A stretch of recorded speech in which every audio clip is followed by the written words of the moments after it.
Haleluya, puji Tuhan. Selamat pagi keluarga besar GPD TBS Bogor yang dipelihara Tuhan dengan luar biasa. Saya ucapkan selamat pagi dan selamat tahun baru.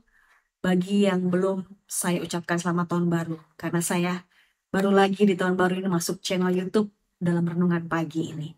Sudah siap saudara-saudara dengarkan firman Tuhan? Mari kita berdoa. Kami bersyukur buat hari yang baru, di mana Kau bangunkan kami dengan keadaan apapun yang kami hadapi. Kami terus perlu firman-Mu yang menjadi kekuatan bagi kami. Berfirmanlah melalui hamba-Mu, urapi kami semua yang mendengarkan. Kami sama-sama diberkati Tuhan. Roh Kudus berkarya sehingga kami mengerti dan firman-Mu jatuh di tanah hati kami yang terbaik sehingga ada buah yang nyata dalam hidup kami sehari-hari. Kami sambut firman-Mu dalam nama Yesus. Haleluya. Amin. Saudara, kita masih dalam tema tentang humble, saudara ya.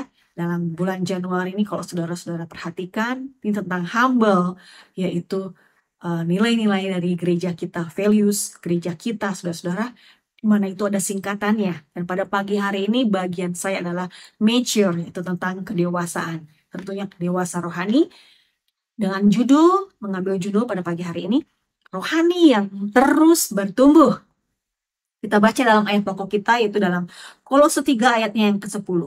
Dan telah mengenakan manusia baru yang terus-menerus diperbaharui untuk memperoleh pengetahuan yang benar menurut gambar Khaliknya. Saudara-saudara, ketika kita percaya kepada Yesus,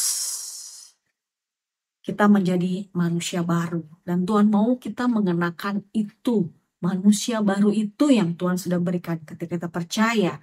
Di sini ada 4 bagian. Yang pertama, manusia baru.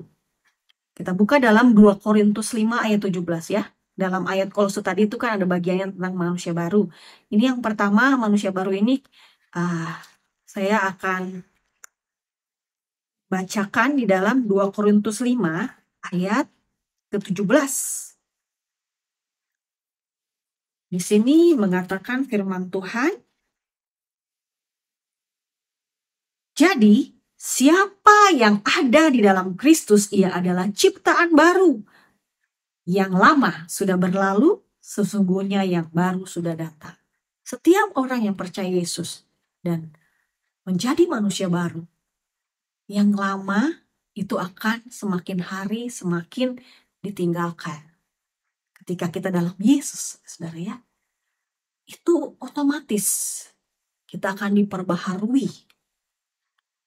Di sini syaratnya memang kita harus ada dalam Kristus, saudara ya. Itu bagian yang pertama dalam Kolose ya. Kata-kata itu dalam Kolose itu manusia baru. Yang kedua, terus-menerus diperbaharui. Ketika kita menjadi manusia baru, kita harus terus diperbaharui juga, saudara. Tidak semata-mata kita harus jadi sempurna, tidak. Tapi itu terus-menerus diperbaharui.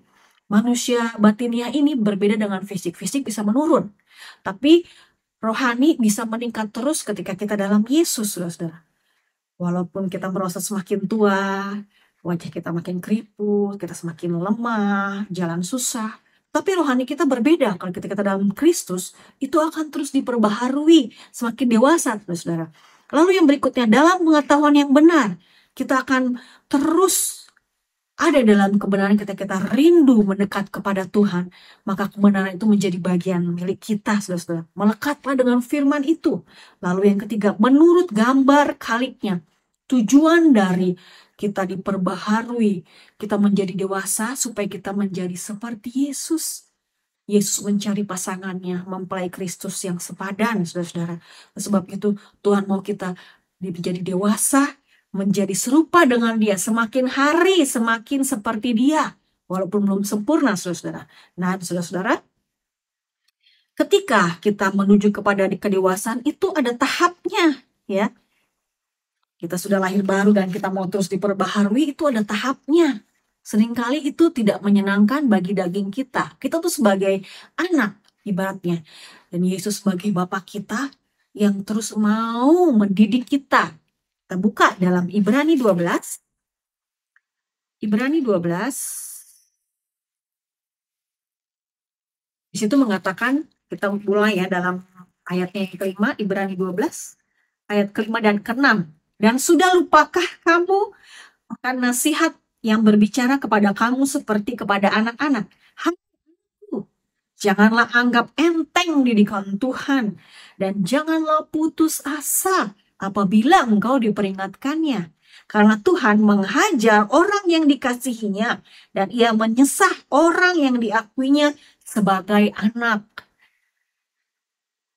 Ketika kita sebagai orang tua, kita tidak mau ya, ketika anak kita mulai melenceng, mulai nakal, mulai tidak sesuai dengan apa yang menjadi keinginan Tuhan, kita harus didik dia, saudara-saudara. Mulai dari kecil.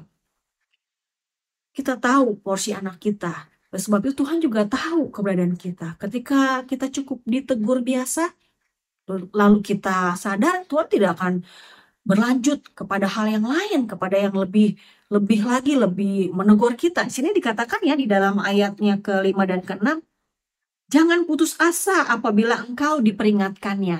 Itu tahap pertama, saudara. Yang kedua, karena Tuhan menghajar orang yang dikasihnya. Itu yang kedua.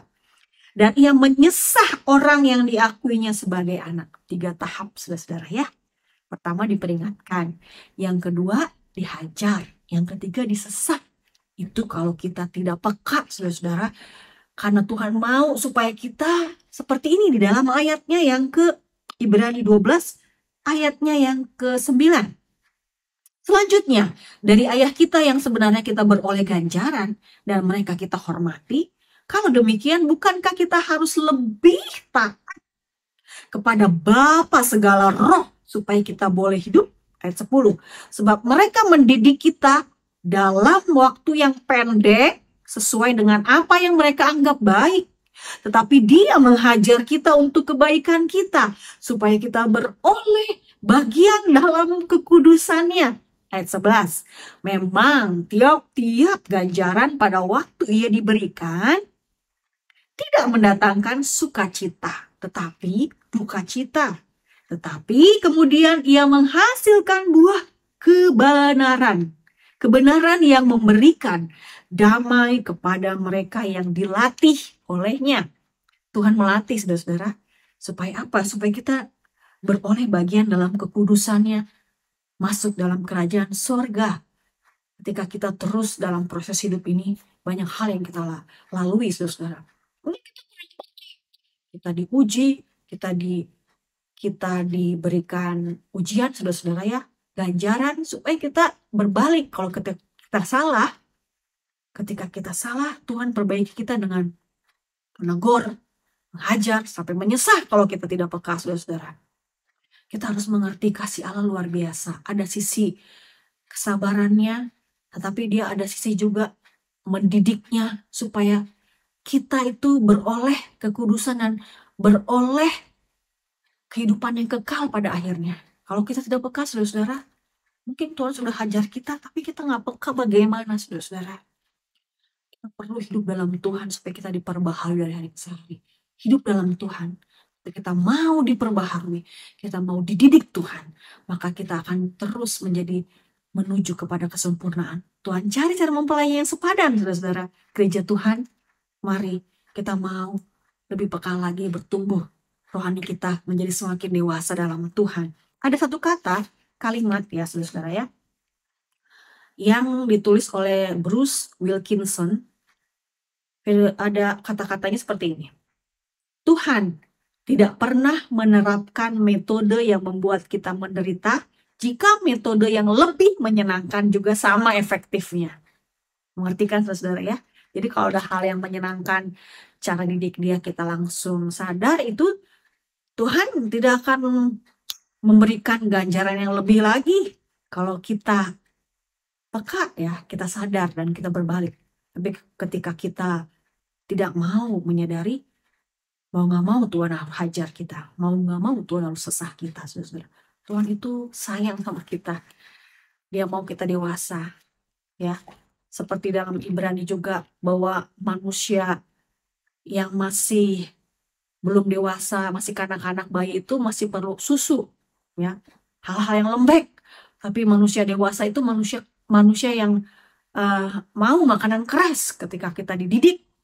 dengan firman mungkin yang keras bagi kita, makan saudara-saudara, itu yang menyehatkan, membuat kita dewasa saudara-saudara. Puji Tuhan, firman Tuhan sampai di sini. Tuhan sangat mengasihi kita, dan Tuhan mau kita lebih lagi dekat dengan Tuhan. Kita berdoa. Kami bersyukur buat firman Tuhan yang mengingatkan kami bahwa rohani kami harus bertumbuh, supaya kami tidak diombang-ambingkan dengan kesesatan dalam dunia ini yang semakin hari semakin mengkhawatirkan kami Tuhan. Bahkan hal-hal teknologi yang dapat mengelabui kami, membuat kami menjadi semakin hari semakin khawatir. Tuhan tolong kami supaya kami tetap menjadi dewasa dalam Tuhan, semakin dewasa dalam Tuhan, kami kuat dalam Tuhan, tidak terpengaruh dengan ajaran-ajaran dan pengajaran-pengajaran yang sesat, dengan hal-hal yang teknologi-teknologi yang membuat kami semakin memakai logika, yang membuat kami semakin jauh daripadamu Tuhan. Tolong kami Tuhan, supaya kami lebih kuat dalam Tuhan. Kami terima setiap didikan-Mu, sehingga kami boleh semakin dewasa dalam Tuhan. Pimpin kami sepanjang hari ini supaya kami terus menjadi pelaku firman-Mu, sehingga kami kuat dan semakin bertumbuh dewasa dalam Tuhan. Jadi berkat dimanapun kami berada, bungkus kami, lindungi kami dengan kuat kuasa-Mu Tuhan, dan berkati kami dalam studi kami Tuhan, dalam sekolah, kuliah, bahkan dalam pekerjaan, usaha kami diberkati Tuhan. Ini yang menjadi doa kami, mengucap syukur dalam nama Yesus. Haleluya, amin. Selamat beraktivitas, Tuhan Yesus memberkati.